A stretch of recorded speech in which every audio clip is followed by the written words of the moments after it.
What is up, Herd? It's your boy, the head bull, Ryan, and today I'm coming at you from Castlewood Park.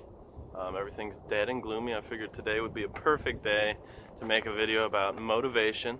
So we're going to talk a little bit about how to stay motivated when you're going through hard times. And before we jump into that, I want to give a shout out to all 15 of my subscribers. That is super cool. I didn't even think I'd get one.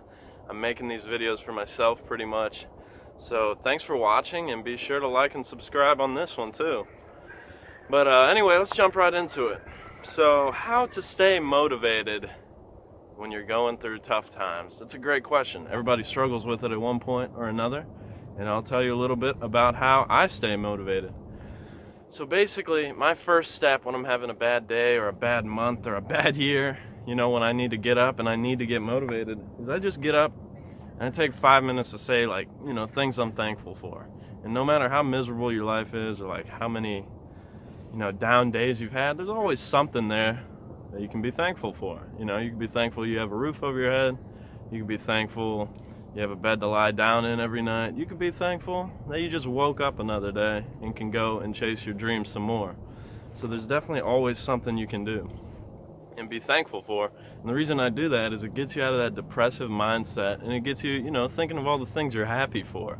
Because yeah, everything might not be going great in your life right now, but there's always something good. There's always a silver lining. Then the second step I do is I always think, you know, where do I want to be at? Like, what am I actually doing? You know, why am I getting up? Why am I talking to these people? Why am I doing homework? Why am I hitting the gym? Why am I doing any of this? You know, where do I want to be at?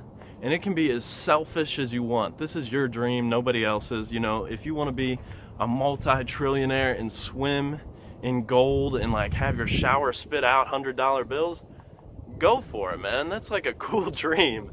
And nobody else can tell you different, you know. That's going to keep motivating you, is these dreams. You know, you're doing all this work to get to that point. Maybe you want to be super ripped. Maybe you want to meet the girl or guy of your dreams. Maybe you just want to be happy, and those are totally valid reasons. Just take 5 minutes and think of what your life will be like once you do what you're putting off. You know, just think of how awesome it'll be. Really feel all the emotions, take it all in. And I find that, you know, that really gets me looking in the future and makes me happy, you know, thinking that I'm working towards something. And then the third step, to bring it back, you know, from all this happiness, we're going to go, you know, a little bit depressing. Find that happy medium is like, think honestly how much time left you probably have on this earth. You know, let's say you live to 100 years old. I hope you do. Everybody watching this, you know, and that's a long time. I mean, even till 100 years old, you have what, 80,000 minutes left to breathe, you know, a million seconds left to breathe. Like, these times, once you put them in perspective, mean nothing. You got to get your butt moving, dude. It's time to get out there and do something. Like, these are small numbers we're working with. 100 years in the grand scheme of things is absolutely nothing. Like, it's crazy. We live a long time, but it's also a really short time. So we think we live forever. We go throughout our daily lives being mean to people and hurting people's feelings and putting stuff off till tomorrow. It's almost like, you know, we do believe we will live forever. If we, you know, got up every day and we were met with a clock that knew when we were going to die and had all the minutes left for us to live, and we saw it every day, we couldn't look away, we had to wake up and see that first thing in the morning, do you think any of you would really struggle with motivation?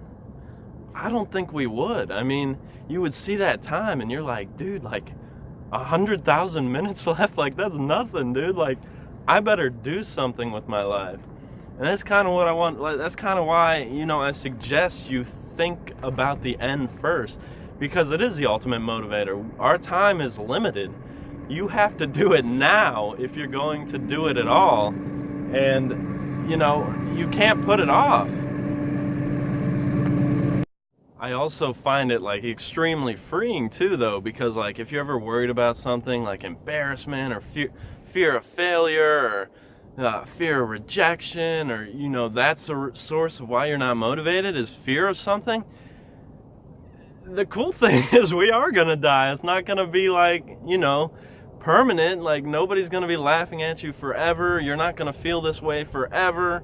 I always tell myself when I get into super like worried moods, and I worry about a lot of stuff, I always say, you know what, Ryan, like, this is not the best use of your time. Worrying has really never helped anyone, and I'll just worry about it when I'm dead. I'll give myself that out, you know? I have all the time in the world when I'm sitting there in a casket, you know, to worry away, you know? So I just kind of, you know, cheat worrying that way. I say, okay, you know, I'll worry about it later. I'll get to it, yeah, when I'm dead. That's the great part. So I just, you know, try not to worry. So definitely, you know, say what you're thankful for, think of what you're thankful for, but remember, there's always that end is always coming, so you need to, like, get moving now. You know, that's the ultimate kick in the butt for anybody. That's the reason people achieve great things. If we live forever, we would never do anything. We could put it off till tomorrow, and tomorrow never comes. So luckily we can't. We have to do great things. So that's the third step. My fourth and final step that I use is what I like to call little wins.